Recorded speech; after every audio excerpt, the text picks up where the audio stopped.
Hi viewers, welcome to our channel. ప్రస్తుతం మనతో పాటు సీనియర్ జర్నలిస్ట్ దాము బాలా సార్ వాడితో మాట్లాడదాం. నమస్కారం సార్. నమస్తే సార్, కోల్కతా మెడికో డాక్టర్ హత్యాచార కేసులో కొన్ని విషయాలు బయటపడ్డాయి అంటున్నారు సార్. అందులో ఒకటి ఆ అమ్మాయికి సంబంధించిన డైరీ దొరికిందని చెప్పేసి ఒక వార్త వైరల్ అవుతుంది. అండ్ రెండవది ఆ వ్యక్తి నిందితుడు ఎవరైతే ఉన్నారో అతను సైకో అని చెప్పేసి అంటున్నారు. అతనికి సంబంధించిన కొన్ని విషయాలు కూడా బయటపడ్డాయి అంటున్నారు. సో అవేంటి? మూడవది, మమతా బెనర్జీ గారు ఫెయిల్ అయ్యారు, వాళ్ళ ప్రభుత్వం దీన్ని హ్యాండిల్ చేయడంలో ఫెయిల్ అయింది అని అంటున్నారు. అసలు ఫెయిల్యూర్ గల కారణాలు ఏంటి సార్? ఇప్పుడు కలకత్తా అమ్మాయి 31 years trainee PG doctor. So ఆ అమ్మాయికి సంబంధించిన హత్యకి సంబంధించి రోజుకొక కొత్త విషయం బయటకు వస్తుంది. ఇప్పుడు మనకి 3 రకాల విషయాలు మనం మాట్లాడుకుంటాం. ఒకటేమో అమ్మాయి డైరీ, పర్సనల్గా అమ్మాయి డైరీ రాస్తే అలవాటు ఉంది. ఆ డైరీలో అనేక విషయాలు రాసింది. ఆ డైరీ ఇప్పుడు దొరికింది అనేది ఫస్ట్ది. సెకండ్ది, ఈ సైకో ఎవరైతే అత్యాచారం చేసి చంపాడో సంజయ్ రాయ్, అతనికి సంబంధించి అనేక కొత్త విషయాలు సిబిఐ బయటపెట్టింది.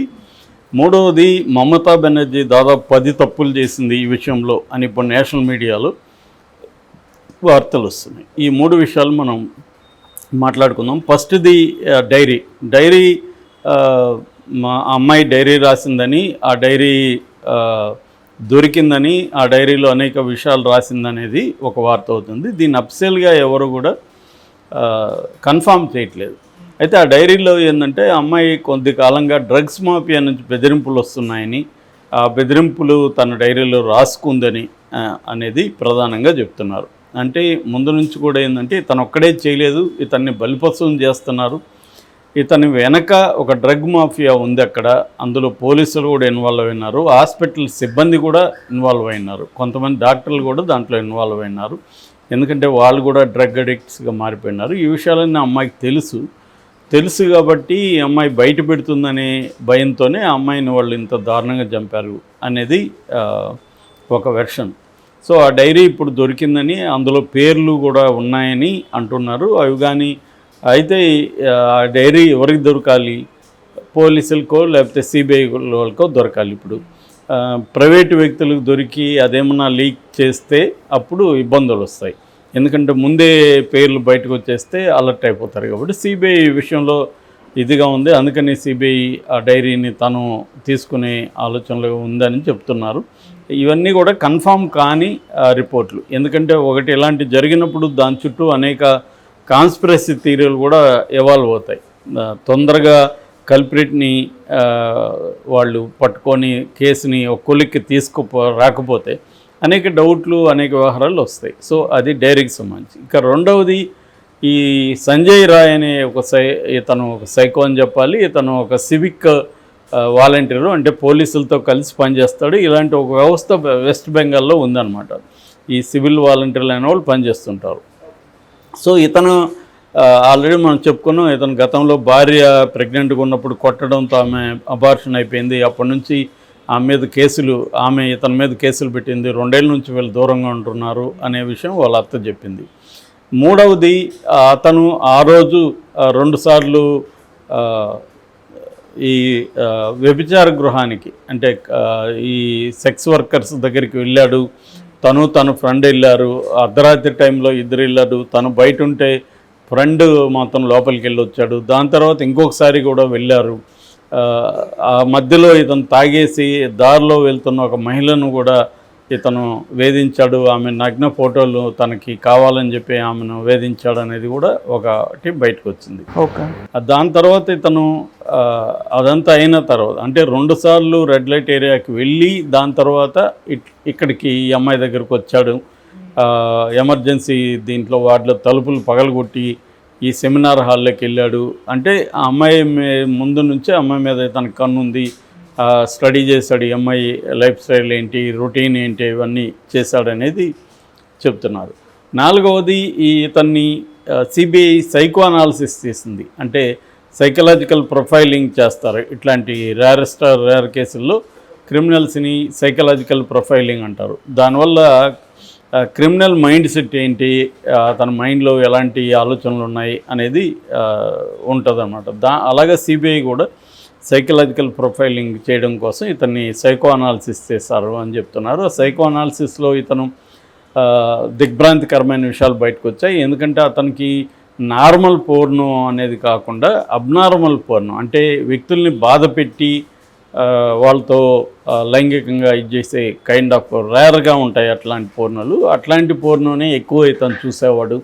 అంటే అవతల వాళ్ళని కొట్టి వాళ్ళని కట్టివేసి వాళ్ళని బాగా హింస ద్వారా, దాన్ని సాడిస్టిక్ ప్లెజర్ అంటారు, అటువంటి ఒక ప్లెజర్ని తను చూసేవాడు అని చెప్తున్నారు. అట్లాగే తను సైకలాజికల్ ప్రొఫైలింగ్ చేసేటప్పుడు కూడా అతను ఎక్కడ కానీ పశ్చాత్తాపం కానీ బాధ కానీ నేను ఇలా చేశానని కానీ ఇది లేదు. ఇదేంటంటే సైకోపాత్కి ఉండే లక్షణాలు. సైకోపాత్కి ఎంపతి అనేది ఉండదు. ఎంపతి అంటే ఇతరుల బాధలకి మనం స్పందించే గుణం, వాళ్ళ ప్లేస్లో మనల్ని ఉంచుకొని ఆలోచించే గుణాన్ని ఎంపతి అంటారు. అంటే నీ ప్లేస్లో నేనుండి నీ సమస్యను నేను అర్థం చేసుకోవడాన్ని, బాధపడ్డాన్ని ఎంపతి అంటారు. సో అటువంటి ఎంపతి అనేది సైకోపాత్లకు ఉండదు. ఇతను కూడా సైకోపాత్ అని చెప్తున్నారు. సో ఇది అతని గురించి. ఇక మన టాపిక్లో మూడో అంశం మమత చేసిన 10 తప్పులు ఏంటి అనుకున్నప్పుడు ఫస్ట్ ఆత్మహత్య అని చెప్పడం. అంటే ఆత్మహత్య అనే అబద్ధం చెప్పడం. ఎందుకంటే ఆ అమ్మాయి బట్టలు లేకుండా ఉంది, బ్లడ్తో ఉంది, ఇవన్నీ ఇంత క్లియర్గా బాడీ కనిపిస్తూ ఉంది. కనిపించినా కూడా వాళ్ళ ఆత్మహత్యని హాస్పిటల్ వర్గాలు ఎందుకు చెప్పారు? ఆ తర్వాత పోస్ట్ మార్టంలో కూడా అమ్మాయి శరీరం మీద 16 గాయాలు ఉన్నాయి, మెడ ఇరిగిపోయింది, 2 కాళ్ళ మీద దెబ్బలు ఉన్నాయి, లోపల బాడీ లోపల ఇంటర్నల్గా 9 గాయాలు ఉన్నాయని బయటకు వచ్చింది. మరి ఈ స్థాయిలో ఉంటే ఆత్మహత్యని ప్రచారం చేయడం అనేది ఫస్ట్ తప్పు. రెండోది 3 గంటలు పైగా ఈ అమ్మాయి వాళ్ళ అమ్మా నాన్నని బయట నిలబెట్టేశారు. అంత్యక్రియలు కూడా వేగంగా చేయమని అమ్మాయి మీద ప్రెజర్ చేశారు. ఏదో ఒక తప్పు లేకపోతే ఈ అమ్మాయి మీద ఎందుకు ప్రెజర్ చేయాల్సి వచ్చింది? క్లియర్గా ఇది మమతా ప్రభుత్వం దీని రోల్ ఏదైతే ఉంది. మూడవది పోలీసుల తీరు. వీళ్ళు కూడా ఆత్మహత్యని ఫస్ట్లో చెప్పారు. దాని తర్వాత డైరీ ధ్వంసం కూడా వీళ్ళ పనే అంటున్నారు. డైరీ అమ్మాయిది ఉంది కానీ దాన్ని వీళ్ళే ధ్వంసం చేశారంటున్నారు. ఇప్పుడు దాని మీద కూడా సిబిఐ నిఘా పెట్టింది. తర్వాత ప్రభుత్వం కూడా 10 లక్షల పరిహారం ఇవ్వడం కూడా అది ఒక పరిహాసంలాగా, కామెడీలాగా, క్రూర పరిహాసం అంటారు. అంటే అమ్మాయి అంత స్థాయిలో ఇచ్చేస్తే 10 లక్షల పరిహారం ఇవ్వడం ఏంటి అన్న విమర్శలు కూడా వచ్చాయి. 4వది సాక్ష్యాలను చెరిపేశారని. ఈ సెమినార్ బిల్డింగ్ ఏదైతే ఉందో దీని పక్కన బాత్రూమ్ని కొలగొట్టి కట్టారని చెప్తున్నారు. అక్కడ రెనోవేషన్ యాక్టివిటీ ఇప్పుడు చేయాల్సిన అవసరం ఉంది. ఒక పక్క అది క్రైమ్ సీన్ని ప్రిజర్వ్ చేయాల్సిన అవసరం ఉంది.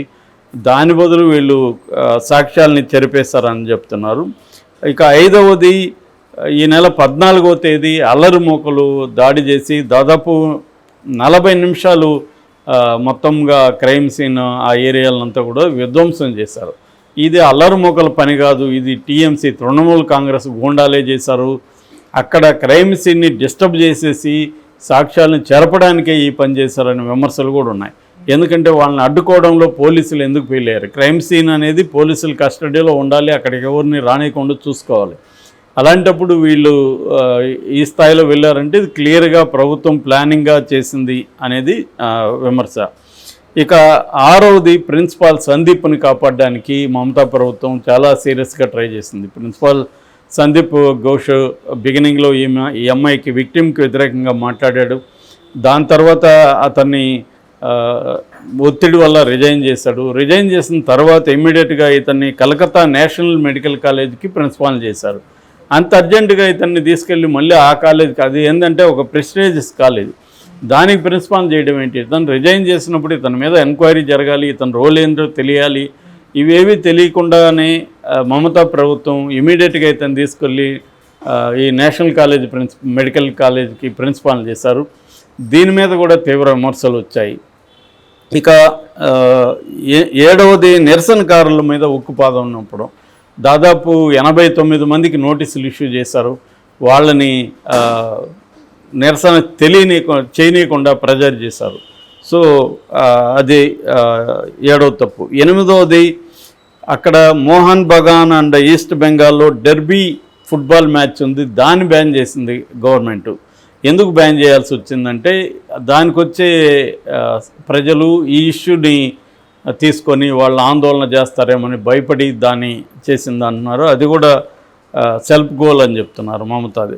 ఇక 9వది పోలీసులే ఎదురుదాడి చేయడం, మీడియా మీద, మీడియా సంస్థలకి అందరికీ నోటీసులు ఇస్తున్నారు, వాటినన్నింటినీ మీడియాలో వచ్చిన కథలను తీసేయమని చెప్తున్నారు, ప్రజల మీద దాడి చేస్తున్నారు, పోలీసులు తీవ్రంగా విమర్శించి మమతాని సపోర్ట్ చేస్తున్నారు. సో ఇక ఉదయన్ గుహ అనే ఒక మంత్రి అయితే ఏ స్థాయిలో మాట్లాడాడంటే మమతా వైపు చూపించే వేళని నరికేయాలని కూడా మాట్లాడాడు. ఆ స్థాయిలో వీళ్ళు స్పందించారు. అట్లాగే 280 మందికి ఇందాక చెప్పినట్టుగా 280 మందికి నోటీసులు గవర్నమెంట్ ఇచ్చింది. అంటే పోస్టులు పెట్టిన వాళ్ళు, ఇన్ఫ్లుయెన్సర్లు ఇలాగనమాట. అంటే ఈ సంఘటనని బేస్ చేసుకొని వచ్చే నిరసనల్ని, అభిప్రాయాల్ని తొక్కేయడానికి మమతా ప్రభుత్వం పనిచేసింది. సో 10 ఈమె చేతిలోనే హోమ్ డిపార్ట్మెంట్ ఉంది, మమతా దగ్గరే. సో బాధ్యత ఆమె వహించాలి. అది వహించకుండా ఆమె ర్యాలీలో పాల్గొనడం, ఆమె దీని మీద నిరసన నేను కూడా తెలియజేస్తున్నాను, ఎందుకంటే ఆమె కదా సాల్వ్ చేయాలి, ఆమె నిరసన ఎవరి మీద తెలియజేస్తుంది. సో ఇటువంటి ఇది ఆమె రెండవది సిబిఐకి ఇమీడియట్గా ఇవ్వకుండా పోలీసులు మా వాళ్ళు చేస్తారని ఎందుకు ఆమె సాగదీస్తుంది. సో ఈ 10 తప్పులు అనేవి మమతా చేసింది అనేది ఇప్పుడు వెలుగులోకి వచ్చింది. దీనివల్ల ఖచ్చితంగా మమతా పొలిటికల్గా కూడా ఆమెకు చాలా పెద్ద దెబ్బ అని చెప్పొచ్చు. బీజేపీ కూడా దీన్ని సహజంగానే తన ప్రత్యర్థి కాబట్టి ఈ ఇష్యూని బలంగా తీసుకెళ్ళగలిగింది. పార్టీలకు సంబంధం లేకుండా ప్రజలు పెద్ద ఎత్తున, విద్యార్థులు ముఖ్యంగా మెడికల్ విద్యార్థులు, అట్లాగే కోర్టులు, హైకోర్టు, సుప్రీంకోర్టు ఇవన్నీ కూడా స్పందించాయి. సో దీంట్లో ఇంకా సిబిఐ అయితే తీవ్రంగా శ్రమిస్తుంది ఈ కేసులో. త్వరలోనే మనకి